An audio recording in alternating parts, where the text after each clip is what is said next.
That made me uneasy. Surely other people would be evacuating, unless they were all actually obeying the second message. But who even trusts the government these days? I did another Google search. Nothing came up. I refreshed over and over again. Wouldn't something be on the internet by now? We were 5 miles out of town now. I should be relieved, but I wasn't. I leaned against the window. The cold glass pressed against my forehead.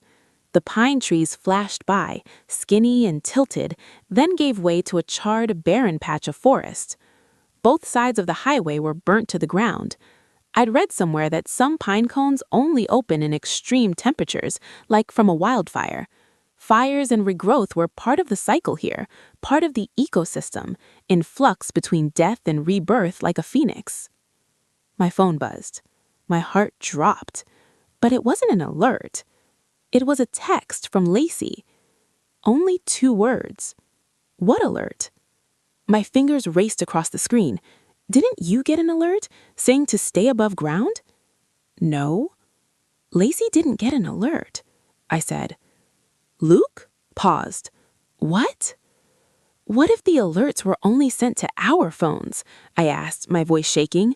I glanced back at Grace, still peacefully asleep, head lolling softly with each bump of the car. Luke shook his head. That's crazy. No one can send messages like that, just the government or whatever. What if it's a trap? I asked, my voice shaking harder. What if the only safe place was our basement? That's just your OCD talking, he said softly, empathetically.